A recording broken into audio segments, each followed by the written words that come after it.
ఓం మహాగణాధిపతయే నమః. ఓం గురుభ్యో నమః. ఓం శ్రీమాత్రే నమః.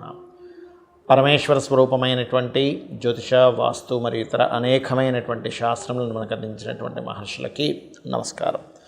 హయగ్రీవ హయగ్రీవ హయగ్రీవేతి యో వదేత్ తస్య నిస్సరతే వాణి జనుకన్యా ప్రవాహవత్. అరుణాం కరుణాతరంగితాక్షీం ధృతపాశాంకుశపుష్పబాణచాపాం అనిమాదిభిరావృతాం మయూకైః అహమిత్యేవ విభావయే భవానీం. శ్రీమాత్రే నమః. ప్రేక్షకులకి ఆ లలితాంబిక అమ్మవారి యొక్క అనుగ్రహం పరిపూర్ణంగా కలగాలని మనస్ఫూర్తిగా కోరుకుంటూ మనం ఈరోజు 17వ తేదీ నుంచి 23వ తేదీ వరకు ఉన్నటువంటి వార ఫలితములు మీ లగ్నరీత్యా, ముఖ్యంగా లగ్నం నుంచే చూసుకోండి. లగ్నం తెలియని వారు రాశి నుంచి చూసుకోవచ్చు.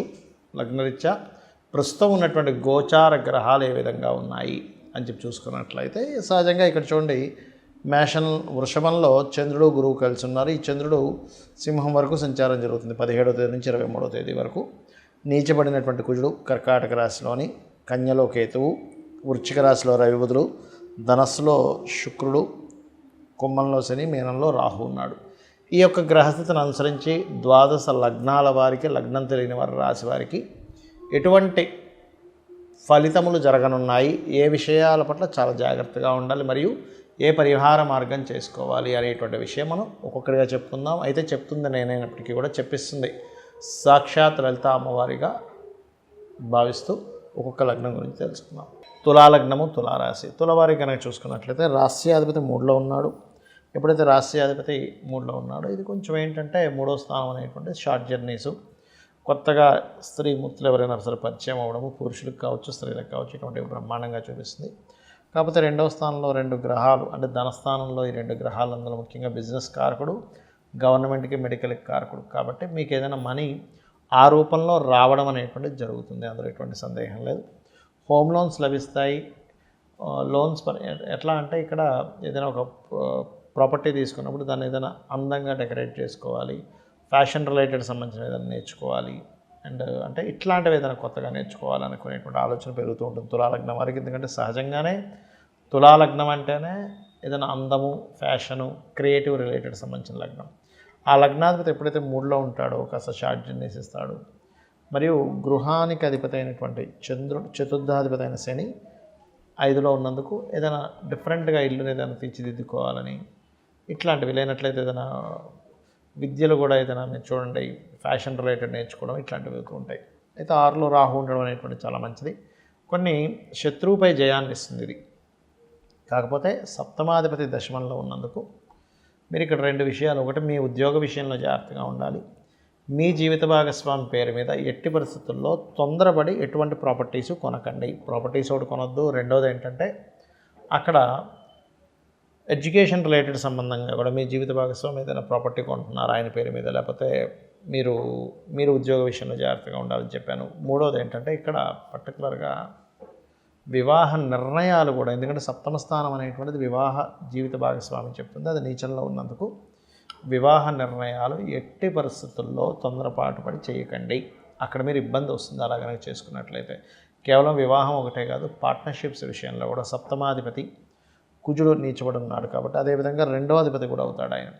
2వ అధిపతి కూడా అవుతాడు కాబట్టి కుజుడు నీచబడి ఉన్నందుకు కొంత జీవిత భాగస్వామితో, పార్ట్నర్స్తోని ఫైనాన్స్ మూలంగా గొడవలు వస్తుంటాయి. కాబట్టి ఈ యొక్క విషయంలో జాగ్రత్తగా ఉండండి. ఇక మీరు చేయవలసినటువంటి దేవత ఆరాధన, కాళికా అమ్మవారి యొక్క ఆరాధన చేస్తూ కుజ, శని, కేతు గ్రహాల దగ్గర దీపారాధన చేయండి.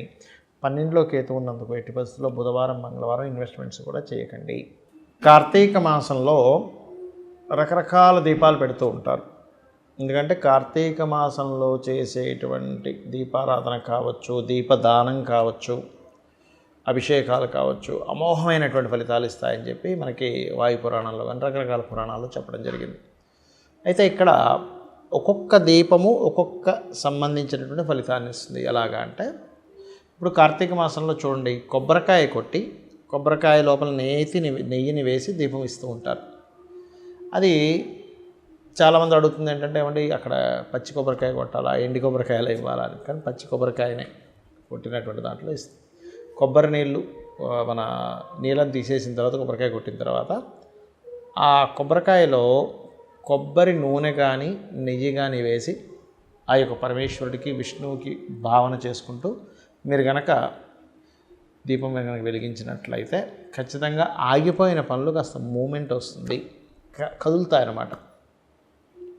అలాగే మరి కొంతమంది నిమ్మకాయ దీపాలు పెడుతూ ఉంటారు. నిమ్మకాయ దీపం అనేటువంటిది కట్ చేసి చక్కగా దాన్ని నిమ్మకాయ రసం తీసి దాన్ని తిరగేసి దాంట్లో నూనె కానీ నెయ్యి కానీ వేసి పెడతారు. దానివల్ల ఏమిటంటే ఏదైనా చూడండి, ఒక్కోసారి అంటూ ఉంటారు ఏదో నాకు ఏదో నెగిటివ్గా అనిపిస్తుంది, సంథింగ్ నెగిటివ్ ఎనర్జీ నాలో ఉందని, లేకపోతే ఏదో భయాలు వస్తూ ఉంటాయి కొంతమంది.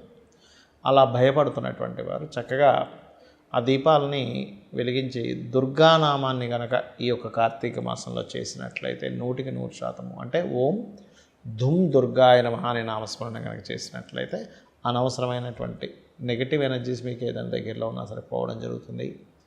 దుర్గా మంత్రం వల్ల ధైర్యం పెరుగుతుంది. మరి కొంతమంది పిడకల్లో, అంటే ఇది మన పిండితో తయారు చేసినటువంటి దాంతో ఒక చిన్న చిన్న దీపకుందల్లా తయారు చేసుకొని పెడుతూ ఉంటారు. అది కూడా చాలా మట్టుకు మీకు పనులు ముందుకు సాగడానికి పనికి వస్తుంది. అయితే ఇందులో కొంతమంది కామ్యం, అంటే అవతల వాళ్ళు ఏదైనా కొంచెం మీ మీద ఎక్కువ ఇబ్బంది పెడుతున్నారు అన్నప్పుడు వాళ్ళ ఇబ్బందులు తగ్గాలని చెప్పి ఎర్ర ఒత్తి వేసి దీపం పెడతారు. వీటితో పాటు ఇంకొక విషయం ఏంటంటే, ఇక్కడ చాలామంది అడుగుతుంది ఏమిటంటే, ఏమంటే ఒకసారి మట్టి దీపం వాడింది మళ్ళీ వాడకూడదు కదా అంటుంటారు. అంటే ఏమిటి, ఈ మట్టి దీపాన్ని కడగకుండా యాజ్ ఇట్ ఈజ్ అలాగే మళ్ళీ దీపం పెట్టకూడదు, అలా వాడొద్దు అన్నారు. కానీ మట్టి దీపాన్ని ఒకరోజు ఇవాళ వాడాము, రేపు మళ్ళీ దీపం పెడుతున్నాం అనుకోండి, దాన్ని చక్కగా కాల్చి కానీ లేకపోతే వేడి నీళ్ళతో కడిగి కానీ నీట్గా తుడిచి మళ్ళీ వాడచ్చు. అంతేగాని యాజ్ ఇట్ ఈజ్గా ఆ దీపాన్ని ఏమి కడగకుండా ఏం చేయకుండా అలాగే తీసుకెళ్ళి మళ్ళీ ఒత్తిని, ఇంకా చెప్పాలంటే అందులో ఉన్న ఒత్తికే మళ్ళీ వెలిగిస్తారు కొంతమంది తెలియక, అలా చేయకూడదు. ఇందులో పౌర్ణమి నాడు మనకి కార్తీక పౌర్ణమి నాడు 360 ఒత్తులు వెలిగిస్తారు. 360, కొంతమంది 365 ఒత్తులు ఉన్నటువంటి దాన్ని వెలిగిస్తారు. ఎందుకు వెలిగిస్తారంటే నిత్య దీపారాధన ఎవరైతే చేస్తారో వాళ్ళకి దేవతా రక్షణ ఎక్కువగా ఉంటుంది, దేవత కాపాడుకుంటూ ఉంటుంది వాళ్ళని. కొన్ని సందర్భాల వల్ల మనకి ఇంట్లో ఏదైనా కొన్ని సిచ్యువేషన్ సరిగ్గా లేకపోవడం వల్ల, ఊరు వెళ్ళడం వల్ల, ఇంకేదైనా కారణం, అనారోగ్యం వల్ల ఒక్కోసారి దీపం పెట్టము. అలాంటప్పుడు అలా ఏదైనా మిస్ అయినటువంటి దోషము కలగకుండా ఉండడం కోసం 360 దీపాలు ఒత్తులకు సంబంధించిన దీపం కార్తీక పౌర్ణమి రోజు పెడతారు. అదేవిధంగా కార్తీక మాసంలో ఉదాహరణకి మీ జన్మజాతకంలో రవి బాగోలేడు, అంటే సన్ బాగోపోవడం వల్ల ప్రమోషన్స్ రాకపోవడం గట్రా జరుగుతుంది. సూర్య ఆరాధన ఎక్కువగా చేయండి కార్తీక మాసంలో, ఖచ్చితంగా ప్రమోషన్స్ రావడం, సంతాన యోగం కలగడం. సూర్యుడికి గురువుకి కనుక చేసుకున్నట్లయితే సంతాన యోగం కూడా కలుగుతుంది. అంటే కొంతమందికి పంచమ స్థానం పాడైంది అనుకోండి, సంతానం విషయంలో ఇబ్బంది వస్తూ ఉంటుంది, అలా చూసుకోండి. వ్యాపారాలు మీకు కలిసి రావట్లేదు అంటే లాభస్థానము బుధుడు పాడయ్యని అర్థం మీ జన్మజాతకంలో. అలాంటప్పుడు ఈ కార్తీక మాసంలో బిల్వపత్రం నీటితో శివాభిషేకం చేయండి. అదేవిధంగా విష్ణు సహస్రనామాలు కూడా చదవండి. మరి కొంతమందికి మానసిక స్ట్రెస్ ఎక్కువగా ఉంటూ ఉంటుంది, అలాంటి వారికి చంద్రుడు పాడవుతాడు, 4వ స్థానాధిపతి పాడవుతారు జన్మజాతకంలో. అలాంటప్పుడు ఈ కార్తీక మాసంలో చక్కగా మీరు చంద్రుడికి సంబంధించిన, అంటే ఏమిటి, పాలు కానీ పెరుగు కానీ, పాలు పెరుగు చక్కెర అంటే పంచామృతాలు కలిపి కూడా స్వామివారికి అభిషేకం చేసినట్లయితే, అదేవిధంగా ధ్యానంలో నమశివాయ, ఓం నమో నారాయణాయ అనే నామస్మరణ కనుక చేసినట్లయితే ఖచ్చితంగా మానసికంగా ఉన్నటువంటి రుగ్మతలు, మానసిక స్ట్రెస్ అనేటువంటి తగ్గుతుంది. అదేవిధంగా మరొక విషయం ఏంటంటే, ఇక్కడ గొడవలు అవుతున్నాయి, ప్రతిదీ పోలీస్ స్టేషన్స్ దాకా వెళ్తుందండి, గొడవలు అవుతున్నాయండి, ఈ కార్తీక మాసంలో ఏం చేయాలి అంటే ఒకటే చెప్తానండి మీకు. ఇక్కడ బిల్వపత్రం మీద శ్రీం అని చెప్పి రాసి స్వామివారికి బిల్వపత్రాలతో అభిషేకం చేయడము. అదేవిధంగా మరొక విషయం ఏంటంటే, ఈ గోశాలకు వెళ్ళి కాస్త క్యారెట్స్ తినిపించడము, మరియు మందార పుష్పాలతో స్వామివారికి అభిషేకం చేయడము. తెల్లటి పుష్పాలు మందార పుష్పాలతో కలిపి చేసినట్లయితే ఖచ్చితంగా గొడవలు అనేటువంటివి తగ్గుతాయి.